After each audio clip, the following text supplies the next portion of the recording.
What's happening, folks? Welcome to another show, Scott and Matt podcast. Scott, my man, what's happening? Doing good, Matt. Doing good. Just trying to crush a little bit of work before the next travel is due. You know, there's always another travel around the corner, so just trying to finish up what I can because I've noticed that my productivity goes way down when I'm on the road. I'm not sure if you know about that. Yeah, that's something we're going to chat about more on today's show. We have a couple neat things. Maybe we should just kind of actually just paint an outline. We'll get into that. So what have you, what's a little recap? What have you been up to the past few weeks? Let's see, it's been a couple weeks, maybe 2-3 weeks since we last had the show. And so during that time, I've actually remained in the U.S., which is pretty unusual for me. Got in the U.S. Yeah, I've been traveling around a little bit just for some work stuff and a little bit of hanging out in New York, as I tend to do. But other than that, I've been staying more or less local, getting stuff done. A lot of things that have been on the back burner or that I've put off for way too long. I've kind of got to the point where it's like, okay, you're kind of out of excuses, you know. For yourself and for your clients or anybody else, you know, it's just time to get stuff done. And so I've just been trying to kind of like whip myself into shape. I had a good session last night. I was working for about 10 hours straight, and I got a lot of stuff done, like some stuff that's just been sitting around for months. And so I keep telling myself, okay, stop procrastinating. And every so often, like I get into these spurts where I get a lot of stuff done, but I got to make sure that those spurts are more of like a regular occurrence besides like once a month. Yeah. Speaking of which, this is all of my notes that I have to like, I have a bunch of emails like on some servers that aren't set up correctly. And that's like, you just reminded me that I need to get that done before I, take off on my trip next week. Just restructuring kind of the system and the flow so that I can better organize my things. I have like a couple things I run through Google Apps, which I no longer want to kind of go that route, and instead want to just have the emails bounce off my server and come to the Gmail. And it's a different setup, but yeah, man, I've just been working a lot as well. I think the last time we talked, my productivity was like off the charts in April, and then this was an interesting thing because about a week and a half ago, I just got hit. I was just like, wow. Like I just got really tired. I didn't realize that, even though that I always try to push my productivity, but I realized that it probably wasn't a stability thing. That probably wasn't, maybe at some point I can get to that level to maintain not that. Sustainable. Yeah, it wasn't sustainable. Yeah. So, right. And I think what helped too was that like when I kind of hit that, you fall into that slump or that dip, like instead of resisting it, I'm just like, I just like rocked out. I just like, the one day I didn't pick up the phone. I got a bunch of calls. I just read, like laid around, just relaxed. Yeah, because you deserve it, right? Yeah. You got a bunch of stuff done. That's the easiest thing to do. You got I actually put in needed 4 hours of work. You're like, I'm good for the next few days. No, I actually needed to work. Like I had some expenses that I needed to take care of, but I just like my energy wasn't there. So instead of trying to, sometimes I guess it's it can be paradoxical. I guess sometimes there's the right time to push yourself, and then sometimes there's other times you're just like, all right, let me just give in to the ebb and just chill out for a couple days, and then I'll get my flow. And I also, it was so funny, we talk about this every time, but I'm constantly like cutting off bad clients because like I woke up in the night, but before I was going to bed, I realized that like part of me hitting this ebb, I felt like I had too much weight on my shoulder, and I actually didn't, but it was these 2 web clients I had it was too much, draining. Like it was too draining. And because of like the one guy needed like a photography, e-commerce, and like I no longer do e-commerce and membership stuff just because it requires too much of my creative energy that I just can't put it there because of everything else that was going on. So I called up both of those people, broke up with them right over the phone, and then like within like 3 hours, I was like back in the zone, doing work and getting stuff done. Oh, good tip. Over the phone, not even in person. Here's the thing, man. It's better than a text message, though. Dude, this is how I am. I always like, I try to take like the warrior's path, right? Like, what would a warrior do, right? If he has to like end a relationship, like texting is like the easiest route out. It's like the easiest cop out, Then you could send an email, but I'm like, screw it. I need to get this done. I need to get it done quick. And sending It's an not email. you, it's me. LOL. Send. No, like I call these people up, and I mean it's taken me a while to get to this level of directness, but like as soon as I call, it's no small talk. It's like, hey Art, just want to tell you, I'm dropping off of this project. I can't take it on anymore for like a number of reasons. And people really appreciate honesty, even though they're kind of bummed that they're like, oh damn, I can't, the project's not going to unfold the way that I thought it was. People appreciate it. So, and I live in Miami, and I did go to the beach last weekend. I hadn't been to the beach. Oh, you actually went. I actually went to the beach. It was funny too. We were talking last time, and I'm like, yeah, I'm location independent, but for some reason I've been cramped up in my room working for the past 6 months. I go out every now. I go out. The benefits of our lifestyle. Yes. Yeah, but I went to the beach. Well, this was actually part of. I think the reason I haven't been going to the beach is because I've just been really like interested in increasing productivity for a number of reasons. And just getting more shit done, aka making money, was really just the priority for the past 60 days more or less. And then part of my recuperating, I was like, I'm going to the beach. And I like went to the beach and read and like just really I relaxed and like went outdoors much more than I usually do. You enjoyed being in Miami for the first time since you moved down there. Yeah. Well, you know what? I always like it. Even when I'm indoors, and it's still like, I don't even know, like probably 80, 85 degrees out. It's nice. I got the air on. I enjoy it. It's 85 here in Detroit. Yeah. Now it's like, man, I can't believe it's half of 2013. Almost. Nuts, man. It's crazy. It's pretty much like, Nuts. what are you doing for New Year's? We need to start figuring that out. No. Talking about like working and getting outdoors, one thing that we chat about is, I hear this word. There's some books and some websites and some blogs out there that use the word laptop millionaire, right? And this laptop lifestyle. This is the funny thing that's really hard to do as whatever we call ourselves, marketers, salespeople, content creators, mediapreneurs, etc. It's like you do the work, and then as soon as you want to like market or sell it, you're like, oh yeah, laptop. Like you kind of like, it's weird. Like you have to think of a cool title, but at the same time, sometimes you do a disservice or misguide people into thinking like this laptop. It's like the dude on the Chase Lounge at the beach, right? Like, yeah, right. Who does that? The one time I actually took my laptop to the beach. First of all, bad idea. My computer got so hot it was like burning the hair off of my thighs, and the reflection on the screen, the glare was so bright. I'm like, no one works. And first of all, you got sand on your keyboard. Ain't nobody got time for that. Ain't nobody got time for doing that. But come on. I think there are some great. I think many things in life are really a double-edged sword, if not like a sword with more than two edges. Like there's just so many. As great as it is to be location independent and to be able to work from anywhere, sometimes it can, like for example, it can really tie you down. Like you're almost a Siamese twin with your laptop. Your laptop is like attached to the side of your body. Like you don't leave that machine. You wake up, turn it on, etc. So how have you found this laptop lifestyle, or working remotely or mobile, etc.? What do you see like as the positives, and then what do you see are some of the challenges? I know we were talking about this. I mentioned that just a few days ago. I was talking about the same subject independently with two other people that have been doing this for a few years. My buddy Manish Sethi, who I think I mentioned last episode, and then also Natalie Sisson, who's the suitcase entrepreneur. We'll link to both of them down below. And so just randomly, that same exact topic came up, 2 days in a row, and I talked at length with both of them about it. And of course, if you're listening to us and you're like, what, like I would kill to not have a cubicle and a boss and to be like traveling around the world with my laptop working. Like that's understandable. Like that's totally true. And I know I would.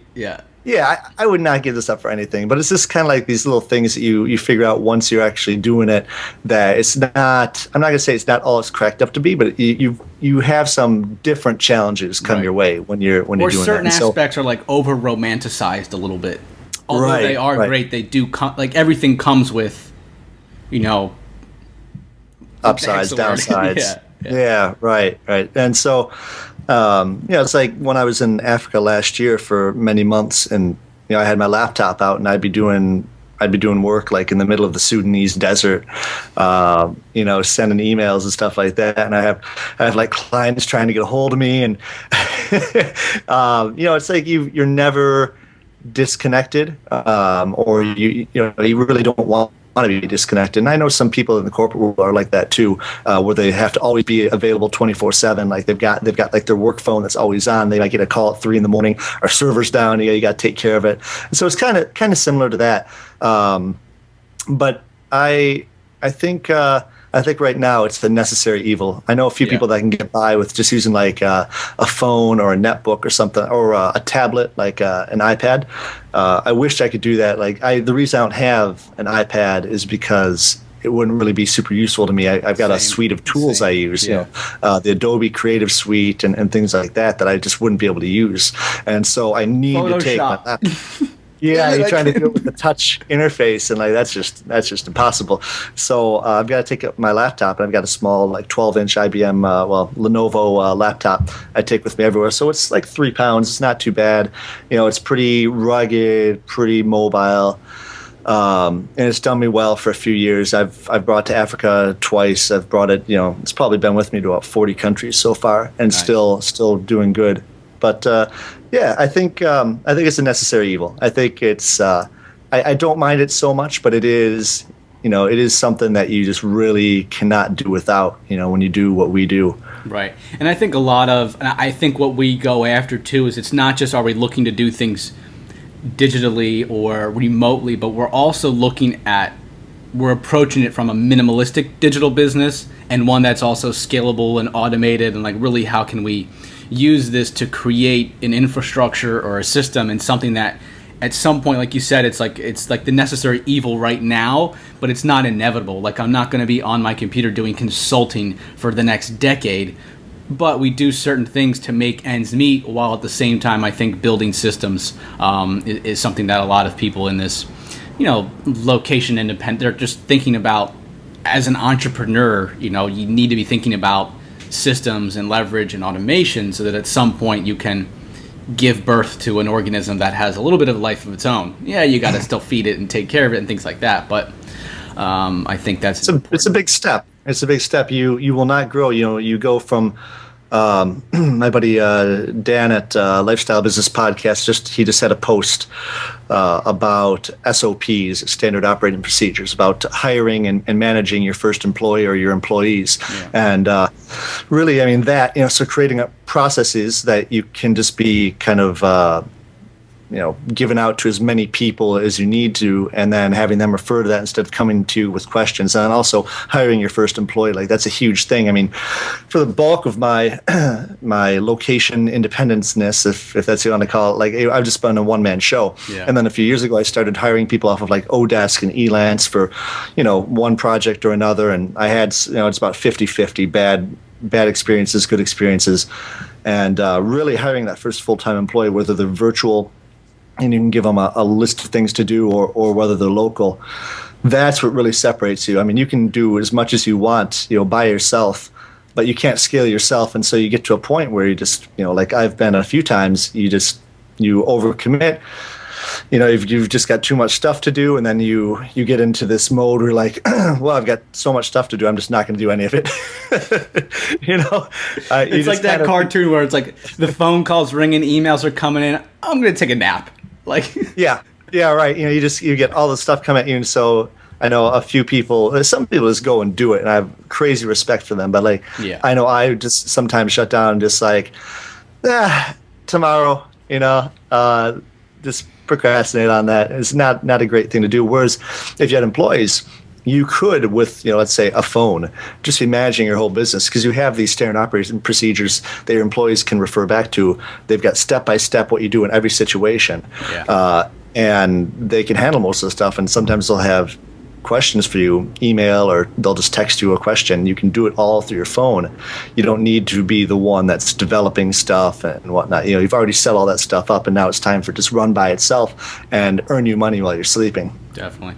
I think, too, on that note, to play the devil's advocate, because I've been hiring people since I was in college. Like, I was in college hiring other college interns to help me with my real estate business. And I realized like there was this pattern that kept happening for a few years, was that at some point and I never hired someone as a full-time employee, but it was like a lot of people were part-time basis or project basis. But at some point the relationship would just kind of fizzle apart because of my own not good at managing people? No, my own lack of consistency. Like at one point I had this guy, we were working together. I was selling a new construction property, and every day we would meet at the property. I had a printer there. We'd sit at the kitchen table. It was like our little startup, right? Him and I. And every day we'd meet at like 11 a.m. And then there were days that I would roll up at like 12:30. Some days I would just not show up. And I realized, because a lot of people that get into entrepreneurship, like outsourcing, you hear about outsourcing, you hear about hiring, which I'm not discrediting those whatsoever, but I think a necessary thing is that the reason that Dan's been able to create, standard operating procedures and stuff like that is because he's maxed out his own productivity and, work effort, where it's like you can't, because sometimes I've done this in the past. I've hired someone and then they're like, okay, like what next? And I'm like, yes. I'm not ready. Like, I don't know. Like, I didn't realize it would get done so fast. And then a lot of that was like, okay, I need to be a little bit more productive, be doing like, as the leader, it's not just, you have to be able to, at some point you can step away, but as the leader, you have to be able to actually, kind of lead by example, example, not just by like, oh, here's this assignment. Although you can do that. But at some point I was like running out of assignments really quickly for people. I was like, interesting. But like you just started doing, hiring people on Odesk and stuff like that a few years ago. I think it's very necessary to go through, to build a lot of context around hiring and relationships with people. It's many people, like especially people that work for other people, so they're cool being in the employee role. They definitely value consistency and direction. Yes, I've noticed. And so sometimes I'll hire someone to do a job and they're like, okay, next step. And I can't get back to them for a week because I'm doing all my stuff, or I'm traveling through Somalia, and it's like they're just sitting there waiting, and then I get mad because okay, finally I'm ready. I send them something, I don't hear from them for a week. Well, of course, like they're just expecting me to just do the same thing over and over again. I bet you this is it. I think as entrepreneurs, we're all looking to hire a clone version of ourselves, and we just expect them to. And that's why I brought that up a little bit earlier. I said, are you not good at managing people? It's because a lot of entrepreneurs, I know they're not great at. They're not good at managing people or managing a team. Like they're great at like managing themselves. Well, sometimes they're great at like getting stuff done, or at least like coming up with the ideas and stuff like that. Yeah. But as far as like managing people, they just want to like hire someone and be like, I need you to and they can read their build mind, like an e-commerce website, or something, and like make it look like this site. Here's a list of requirements. Okay, do it. Yeah, and they're like I think as entrepreneurs we can handle the ambiguity around things because eventually that's just how we kind of just figure it out. We figure it out. And we get to the point at some point, but other people who are looking for. There are people that just need more structure, and you're like, build me a good-looking e-commerce website. Their brains just like all their gears just break. They're like, what? They're like, how? I need to know how to do every single thing, especially like when you're hiring someone overseas, like in India or one of the other places where they've got a great technical know-how, but it's a little bit tougher to find skilled creatives, the creative types. Yeah. You have to list out everything, because if you don't list out every single step, inevitably they will come to something where you haven't listed something out, and then they'll be like, oh, well, I'll just do it my way. Because a lot of times I found this out through years of subcontracting and hiring overseas agents. They don't like to ask questions a lot of times because it shows that they don't know something, and they want to be self-sufficient. They don't want to bother you, and so they'll do it their own way. And inevitably, that way is wrong. And so you spend a lot more time in the end fixing these mistakes or these things that aren't how you wanted than you would just creating like a step-by-step. Okay, if this, then that. If you have this happen, ask me a question. If you have this happen, go refer to this document. Right. And it takes some planning, it takes some thinking, and takes some time to write this out. But the time you save is immeasurable, especially when you start growing your business beyond one employee. You got 2 employees, 3 employees, and you just give them the same document. Refer to this. That's it. Yeah. and you're golden. I think as an entrepreneur, a good thing that I've realized that has helped me in this area is just being more digitally organized and documenting my own. Like when I track my finances, I track it all in an Excel spreadsheet. So there's like the workflow. Now I need to just create instructions around that, rather than just having these processes that exist nowhere but in our head. Then when it comes time to teaching someone, it's like going up to like Mozart and being like, okay, can you teach me how to play the piano? And he's like, what? I don't even know how to think at that level. Like he's just, at this crazy creative space. I've been doing that a lot more recently with Google Docs and with Evernote. Like Evernote, I've been saving a lot of stuff. Like whenever I think of something, I'm like, oh, I should document like how I'm doing this. Like we were the other day, we were looking into choosing a name for your company or your product or your service, and then also in the same vein, picking out a domain name. So I made a document on Evernote that just kind of combines the two. Because like nowadays, it's kind of one and the same. Like you're picking a name, you want to try to find a .com that's available that's your company name, your product name. Yeah. So that's what I did, is put it in there. Or if I have to collaborate with people, I like using Google Docs. Exactly. And I think a lot of, too, I think as creatives, there's so many things that we just kind of take for granted that we know, like, how to repoint a name, how to point name servers, or how to register a domain name. Like as easy as that task is, most people, when they go onto a domain registrar, they don't know like the step-by-step thing. So I think just put it in a text file or Google Doc or Evernote or just something. At some point, you're slowly building up your arsenal of resources for that when the time is necessary, you can kind of bring them all together. You might as well do it while you're actually doing the task. Do it while you're doing Otherwise, you'll never go back, or when you do, you'll think, oh, how did I do that again? That was literally, this is funny too, because this has a lot of challenges that come along with it. Part of my personal site is like me documenting my path to success during my path to success, which is paradoxical because to certain external factors, I might not seem successful, but I know that I'm in that direction. And rather than like all of a sudden being whatever wealthy and fulfilling my definition of success, and then trying to go back and like write what I did the past 10 years, it's all going to be like, and I'm like, all right, trying to document it in the process. But at the same time, and not all the, it's not like, it's only cool to be sleeping in the van down by the river after you sold your company for $7 million, not while you're sleeping. Yeah, it's not cool to be sleeping in the van by the river when you're like in the struggle. But every like great story has that aspect of like, I was living on 80 cents a day, and I was like eating eating food out of the dumps, like what these stories. But so it's interesting. Bring up Dan again, Dan and Ian from the Lifestyle Business Podcast. I think it was just their most recent episode. They said something like, go back and listen to episode number 5. They're on episode number 150 something, I think, right now. Like, go back and listen to episode number 5. Like actually, no, don't do that. We just want to let you know that, like, at that time, it was crap. Like, the recording quality of our podcast and the topics and, our chemistry, it was really amateurish. Yeah. And so I think it's important to document that stuff, because you can't go back and be like, and try to recreate that feeling that you have, or the quality or lack of quality, shall we say. Yeah.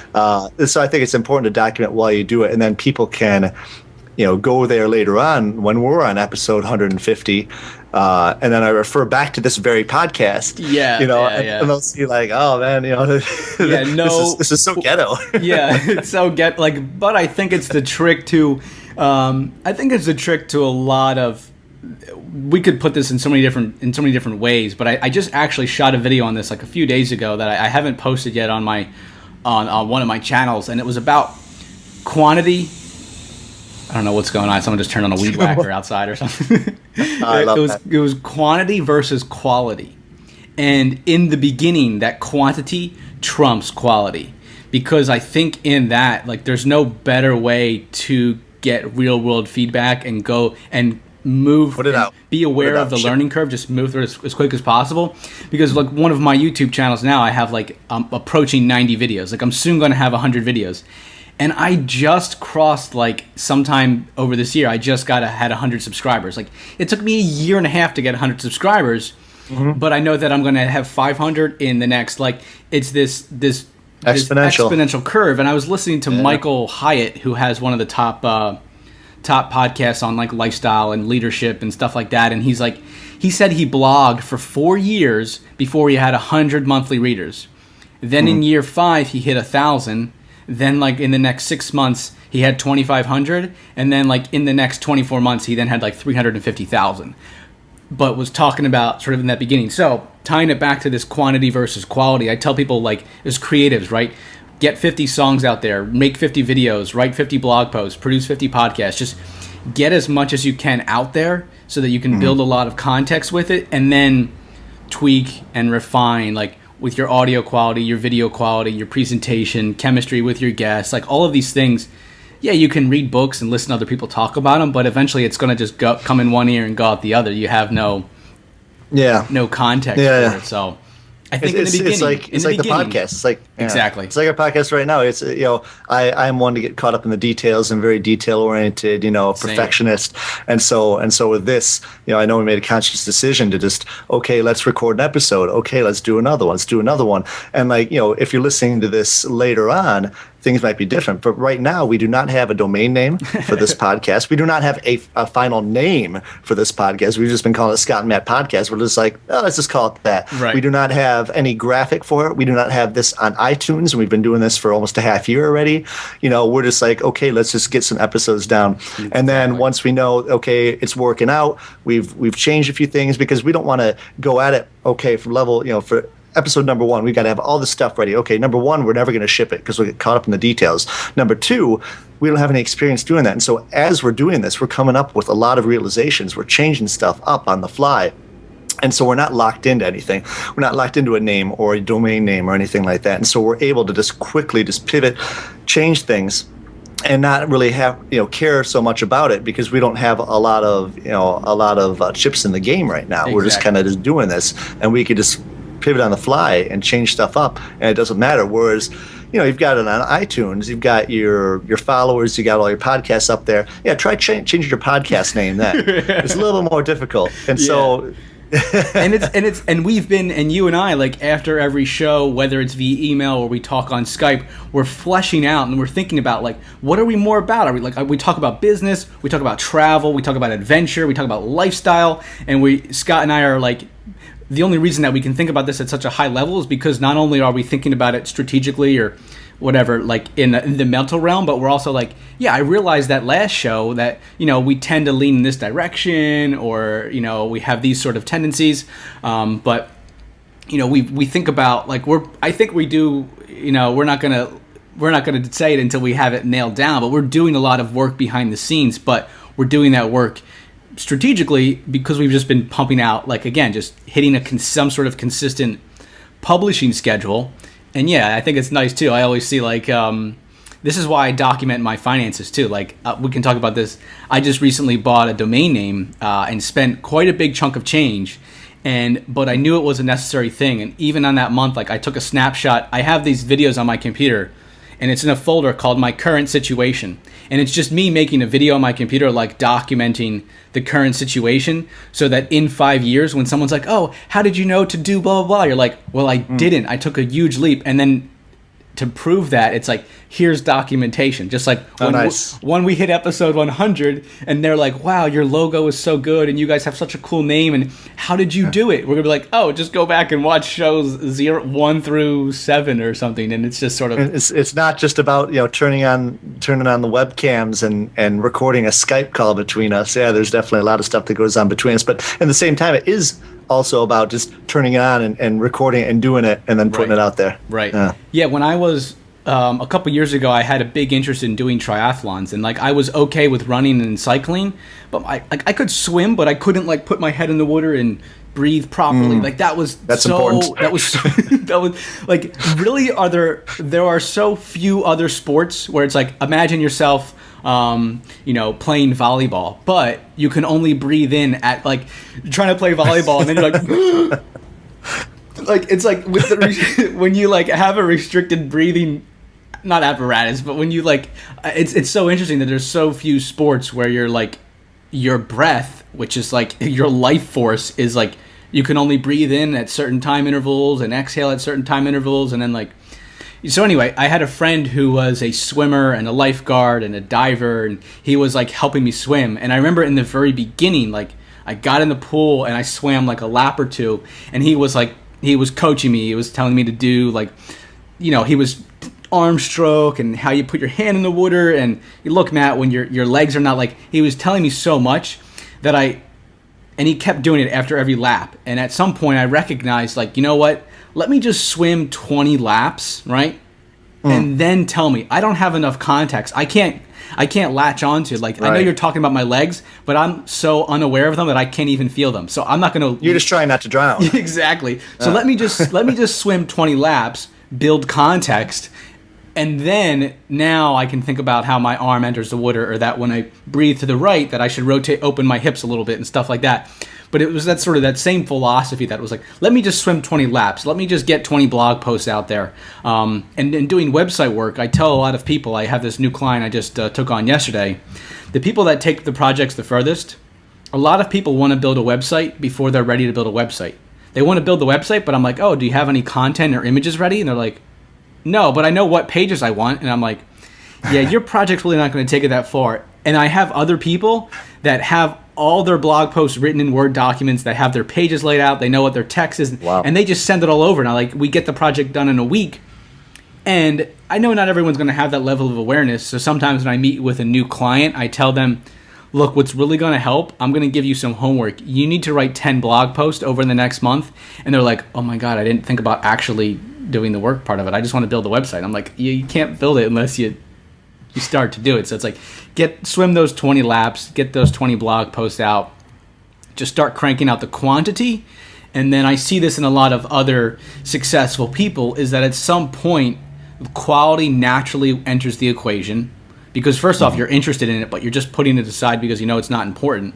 And I think at some point, the momentum of that project, that entity, or that website takes off at some point. You get recognized. But like, there's plenty. Brendan Burchard is a guy who I've learned a lot from. I've gone to some of his seminars, read a few of his books. Really admire this guy, and he's like, in his video, like, his production quality is like really, really high quality, off the charts. And he's like, dude, go back and look at my videos a couple years ago. He's like, I had my iPhone taped to a shoebox with a piece of paper next to it, and he's like, and I was just reading off of that thing, just going at it. And it's like, I've heard that over and over and over again. It's like just start ghetto. And I think we could drive this point home in so many different ways, but it's like, just get it out there, get it started. MVP, minimum viable product. Just get something real to the marketplace, to people. Get your art, ship it. Get your art out into the world. Yeah, ship it. Man, we had like 5 other things to talk about on the show, and I don't know how we're doing on the time. And I think we almost. What's the time on your end? What do we have? We're good. Room for? Good. We got another 15. Okay. You should swing back to the domain thing. I think that's a pretty current, interesting current event on your side. Yeah. This is and it's interesting because I can connect this to a number of things that we've been talking about. Without revealing too much of it right now, just because I'm in a lot of. I need to do the work. It's not ready to be marketed just yet. This new project and service of mine, but I've been like, I kind of launched a very small version of this at a very local level, and it ended up working. But it took me like a year to recognize that I had something of value there, and then I did it again in another state, and now I'm like, okay, I'm ready to build out something on a national level. It took me like 2 years to even come to the realization to think at such a high level about what I wanted to build out. But I wouldn't have had that level of awareness if I didn't build a ghetto website to start. I still have ghetto websites out there, and I have ghetto websites that make me like $1,000 a month, and I think it looks bad, but it still works just because of that. You make it ghetto and you refine it. But airplanes going overhead.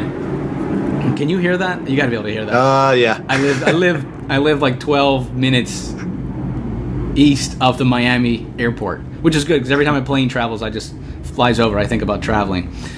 So it wasn't until I really got a lot of external validation, a couple customers who had called in for support or something were like, wow, I really like your business model, or wow, like this is a really great product and your price point is excellent. And I was like, yeah, like this is really good. And it's been 7 months I've been negotiating the purchase or the attempt to purchase this domain name.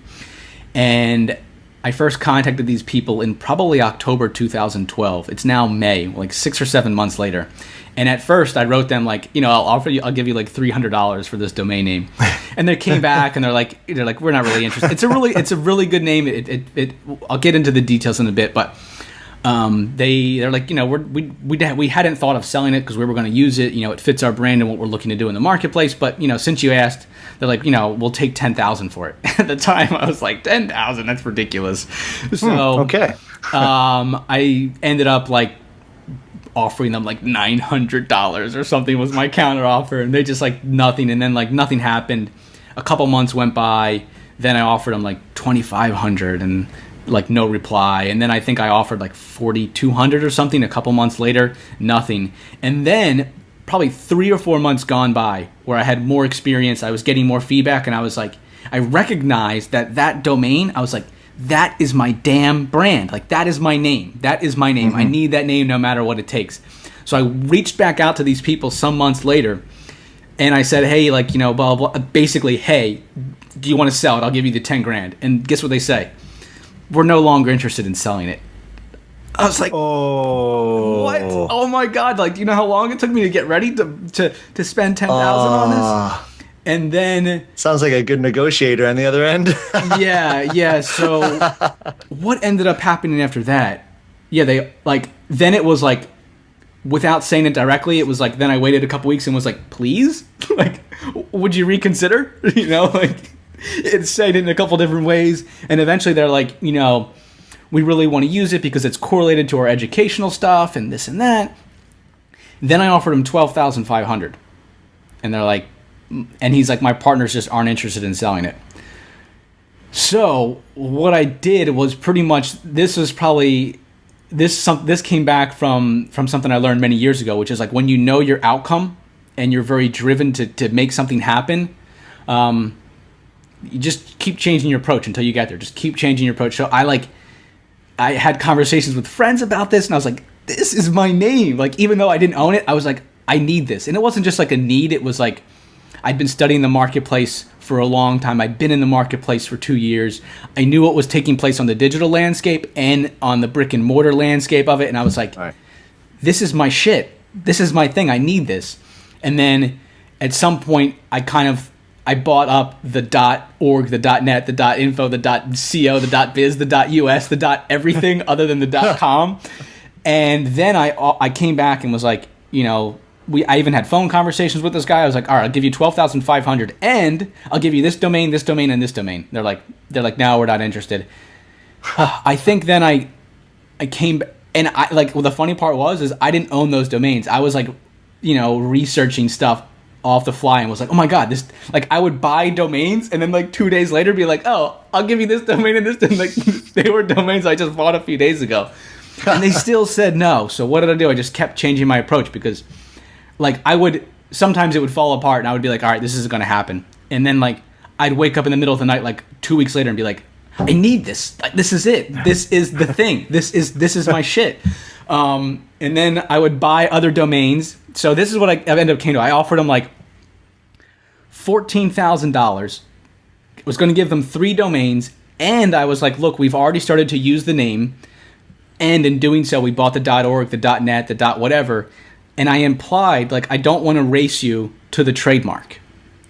Meaning that he's not really using that brand and that I would use it in another sense and then I would trademark it. So I was trying, but I said it in a very soft way. Like, I wasn't trying to make it confrontational or like a warrior kind of thing, but just like, look, I'm willing to offer you so much money because I don't want to have to race you to the trademark. Like, I really, this fits what I'm doing better than it fits what you're doing. Then I hear nothing. This guy's a really good negotiator. But I was like, all right, Matt, the extra whatever, $2,000, $3,000, $4,000, I'm going to look back on this in 15 years and be like, that was a really good business move.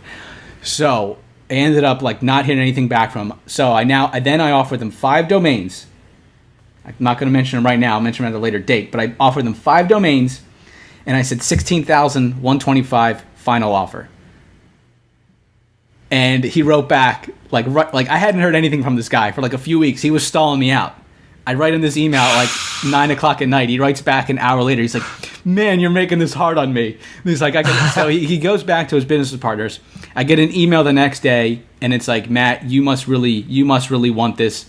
We'll let it go to you at this price, blah, blah, blah. So I just dropped the check in the mail for $16,000. We signed up a domain transfer agreement a couple days ago, and it's happening. It's going, and this was like through me riding the roller coaster of like, oh, I'm gonna get it, and then I'm like, I'm not gonna get it, and then I'm gonna get it, and I'm not gonna. This is over the span of like a couple months, but it was like, look at this, how funny this is, right? I could have got it for $10,000. I paid almost 70% more, or 100, whatever that is, almost twice, just because. But I didn't have the clarity. I didn't recognize the value of that brand and how important it was for what I was doing in that space, etc. So it goes back to the. Have you heard the story of Sylvester Stallone and his sort of? I gave this as a speech a number of years ago. I think what a lot of people don't realize about Sylvester Stallone is that before he was an actor, that he was actually a writer. He was like broke. This guy, like, he was very unsuccessful, and he tried to make it as an actor, like in all these movies, and people were just like, when he was born, he was pulled out like with some sort of forceps, and it penetrated a nerve, so he like had this weird talking thing, and they're like, you're like an idiot, like you're like this low. They thought of him as just like this low life kind of guy, and he's living in New York with his wife, like struggling artist. He's trying to write screenplays and make it happen. No one's taking his screenplays. Finally, he sells a screenplay for like $150. He thinks is on his path. Then he just gets turned down with rejection after rejection after rejection. At some point, he has to take his wife's jewelry and he sells it all at a pawn shop. Like his life, and then the person interviewing him was like, "Why didn't you just stop and get a job?" He's like, I knew if I got a job, I would lose my drive, I would lose my hunger, because he really wanted to make it happen as a writer. And what was the one thing? I think I forget the exact, I'm paraphrasing, this is kind of out of chronological order, but at some point he's like, they're so poor, so broke that he doesn't even have heat on. It's the middle of the winter in New York City. He goes to the public library, not to read, just to get warm. He ends up finding a book about Edgar Allan Poe, somehow really gets into the story of Poe, and then has this kind of realization or epiphany that he wants to write stories kind of that, I don't know, something about helping or inspiring or getting into the lives of other people. Mm-hmm. Tries to keep writing more and more. Like, he's just writing and writing and failing. Then he watches a boxing match on TV between Joe Wechner, this big white guy, and Muhammad Ali. And this guy Wechner is just getting plummeted. Like, he's just getting his ass kicked. But he just keeps coming back. Like, he knows he's not going to win the fight. But every time he takes a blow from Ali, he just gets back up and he just keeps coming with this tenacity. And then even at some point in the fight, he knocks down Muhammad Ali. He doesn't win the fight, but it's just like, you're like, wow. And somehow he gets so inspired from this story, he goes home and he writes for 20 hours straight. No sleep. He wrote the entire first draft screenplay of Rocky in 20 hours one night. I didn't know that he was the writer of Rocky. Dude, he wrote Rocky 1, 2, 3, 4, 5. He wrote Rambo. Like, oh, wow. Sylvester Stallone is like, he was definitely one of my early role models. There's a video out there on YouTube. If you look at, I think it's like Inside the Studio or the Actors Guild. Yeah, Actors Studio. Inside the Actors Studio with Sylvester Stallone. You can hear him talking about like, yeah, dude, I was not an actor. Damn, I want to tell this story. I didn't realize the time. I gotta jump off in a few minutes, but let me wrap this one up. So he writes this thing in 20 hours. He literally is done and he's trembling. He's so excited. He's like, this is it. This is the one that I've been waiting for. So then he goes out and he has this script. He wrote Rocky, and he goes out and tries to sell it. And he gets turned down like something like 40 or 50 or 60 times. And someone's like, there aren't even 50 or 60, like agencies in New York. And he's like, I know, I've been to them 1, 2, 3, 4, 5 times. And he says finally he goes to some place, and I think that the people don't even end up like taking his appointment. He sleeps overnight in the lobby. The next day, finally they bring him in. He shows him the screenplay. Finally, after being turned down dozens and dozens of times, someone says they're interested in the screenplay, and they're willing to offer him $125,000. This is in the late 70s. Here's a guy who's dead broke. Wow. Before this, he was so broke that he couldn't even afford to feed his dog, who was his best friend. His best buddy in the world. He couldn't afford to feed his dog.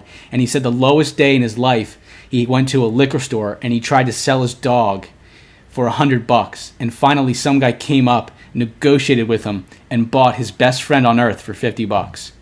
And that was like his low. Wow. So now jumping back, here he is. He meets these people. They believe in the script. They offer him $125,000, more money than he's ever seen in his entire life, right? $20,000 would have changed his world. They offer him 125 grand. And he says, that's great. However, there's just one condition. They're like, yeah, what's that? He's like, I'm Rocky. And they're like, what? They're like, you're a writer, dude. You're not an actor. And he's like, no, that's my story. He's like, I'm Rocky. I play Rocky. And these guys are like, they basically like, hell no. They wanted to get like Ryan O'Neal or Burt Reynolds or someone to play this character. And they're like, what did you do? And he's like, I knew my outcome. Here he is. Here's a guy, dead broke. And they're basically like, no. So he turns down the offer for $125,000. A couple weeks later, these guys really believe in this story. They really want the script. They offer him $250K. And he's like, yeah, like I told you guys before, I'm Rocky. And they're like, you're out of your freaking mind, dude. You're just this bum writer. You're not an actor. Again, some weeks pass by. He turns down $250,000. He's dead broke. Turns down $250,000. Guy who knows his outcome. They come back, offer him $325,000 or something. What does he do? He's like, no, I don't know if you guys get it, but this is my story, but I'm Rocky. So finally, these guys are like, all right, the hell with it. We'll take a gamble. So they're like, we'll let you act in the movie, but we're only going to give you $35,000 for the script. So he took it for $35,000. This is a really interesting story. He took it for $35,000. He ended up acting in the movie, and that that's a 10% of the original offer they were going to give him. And what he does is they're like, what did you do? You got $35,000. Like it must have been, you must have gone out and celebrated or bought something or, and he's like, they're like, what's the first thing you did? And he's like, the first thing I did, he's like, I went to that liquor store. And he's like, I hope that the man that I sold my dog to frequented the store. So he slept outdoors for 3 days, hoping to see this guy with his dog.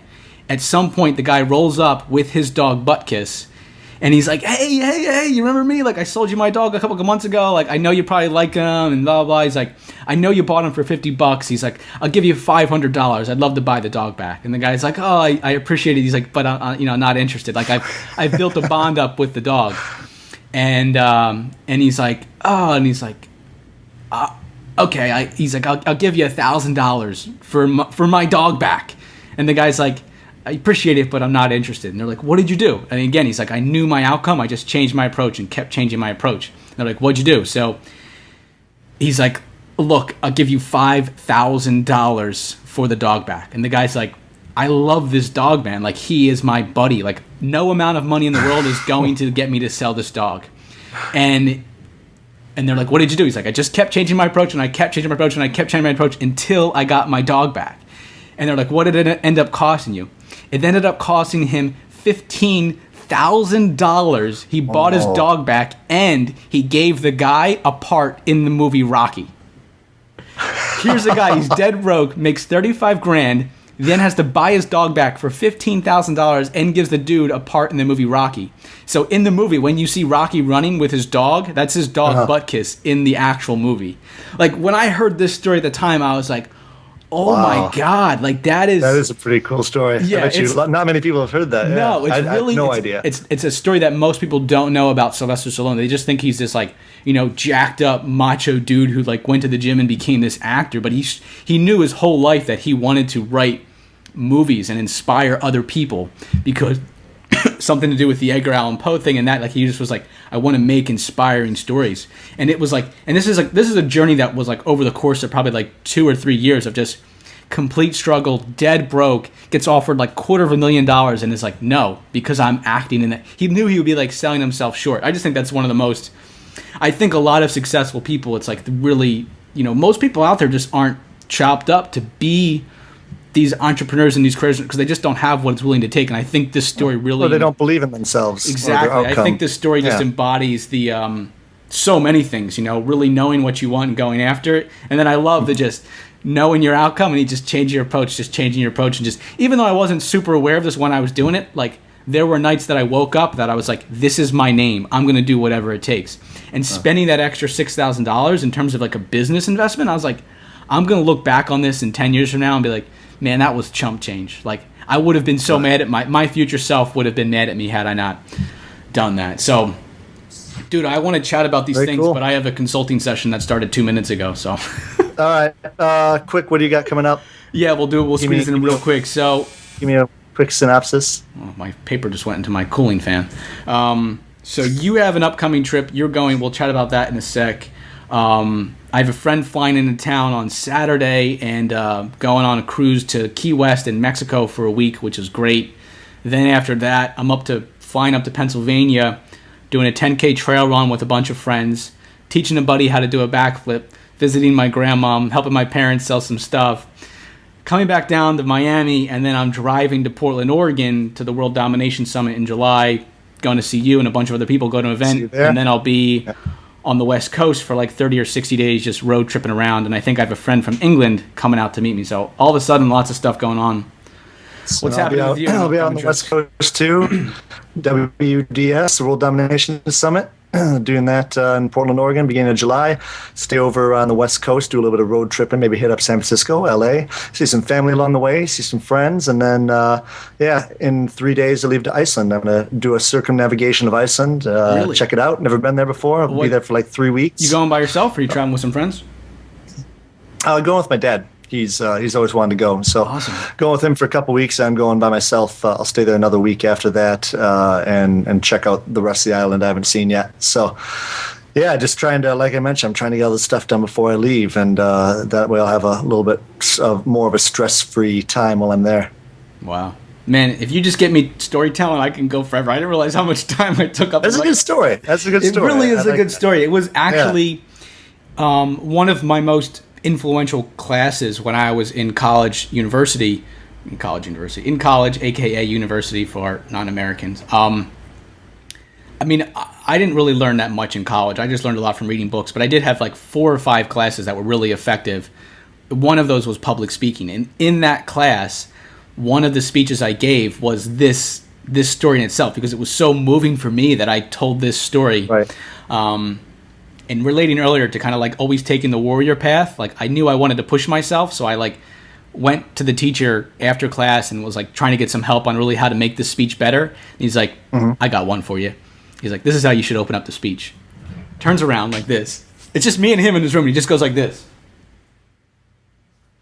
Adrian! And he's like, that's how you're starting my speech, your friend. And I was like, oh my God, that's so hard. But I ended up doing it and delivering. It was quite a good speech. So, yeah, Sylvester Stallone, Google him up. We'll link up. I would chat further. I got to jump over to this session. So we'll link some stuff up that we mentioned in the show notes. And, one thing that listeners out there can do this week, just pump out some quantity. Just start taking action, and then you'll refine it and tweak and readjust. I think there's a statistic that when they launch a space shuttle to the International Space Station, it's off course 97% of the time. All they're doing is just constantly readjusting. Correcting. But they launch.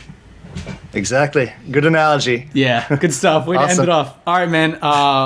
Enjoy your trip. We'll chat in a bit. And hey, if you're out there and you're hanging and listening with us thus far, we appreciate you listening. We hope that you guys got some value of this. In the meantime, keep rocking and see what you can do to launch. And we'll talk to you soon. Cool. See ya. All righty.